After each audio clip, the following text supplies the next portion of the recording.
சென்னையில் டோல்கேட்டில் நிற்கிறோம். 8 வண்டி வரிசையாக வந்தோம். எல்லா வண்டிக்கும் ஹைட் லோடுன்னு வண்டிக்கு 1500 கேஸ் போட்டிருக்காங்க போலீஸ் பிடிச்சி. 20 வருஷமா அந்த ரோட்டில் போகிறோம் வரோம். இது வரைக்கும் யாரும் பிடிச்சி கேஸ் போட்டதில்லை.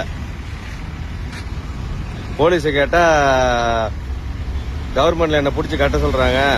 போடு நாளைக்கு 50 பில்லு போடு, 100 பில்லு போடுறேன்னு ராவடி கட்டுறானுவன். ஸ்பாட் ஃபைன் போட்டுக்கிறாங்க. இப்போ பில்லை போட்டுட்டு ஸ்பாட் ஃபைன் கொடுத்தாதான் வண்டி எடுக்கணும்னு சொல்லி பிடிச்சிக்கிட்டாங்க வண்டியை டோல்கேட்டில் சென்னையில். பாரு, எல்லா வண்டிக்கும் பில்லை போட்டு கையில் கொடுத்துட்டாங்க. லைசன்ஸை பண்ணிட்டு போயிட்டாங்க.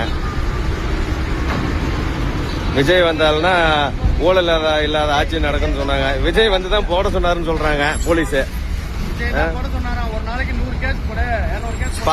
கவர்மெண்ட்ல பணம் இல்ல, ஒரு நாளைக்கு 50 கேஸ் போடு, 100 கேஸ் போடுன்னு பிடிக்க சொல்றாராம்.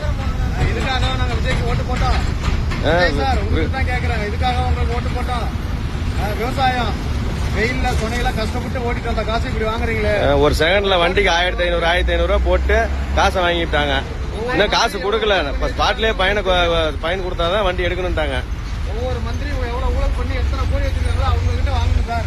இந்த மாதிரி கஷ்டப்பட்டு வரவங்கிட்ட, வெயிலையும் சொன்னையிலையும் சின்னப்பட்டு வரவங்கிட்ட வாங்காதீங்க சார். ஹைட் லோடுன்னு ஃபைன் போட்டிருக்காங்க.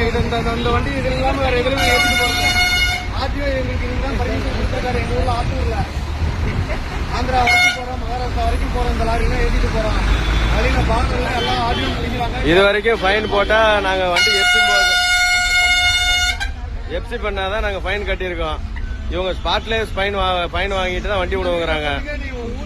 ஊரு சேலம் போற வரைக்கும் காசு வாங்க மாட்டான்னு சொல்றாங்க.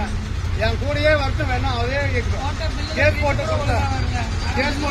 அதே போலீஸ் என் கூடயே ஒர்க் யூனிஃபார்ம் இல்லாம அடுத்த டோல்கேட்ல என்ன கேட்கறாங்கன்னு பாருங்க. நீங்களே இந்த செக்ஷன் இதோட முடிஞ்சு போச்சு, அந்தாண்டு வேற செக்ஷன் கேட்பாங்க. நீங்க வேணா என் கூட யாராவது ஆதாரத்துக்கு வர சொல்லுங்க. நான் ஆதாரத்தோட நிரூபிக்கிறேன். ஆட்சி மாறினா மாற்றம் நடக்குனாங்க. எந்த மாற்றமும் இல்லை. ஊழல் அதிகமா தான் இருக்குது. ரோட்ல போற வண்டி அத்தனை வண்டியும் பிடிச்சிக்கிட்டு 100 கூடு, 500 கூடு, 1000 கூடுன்னு என்ன வேலை இது?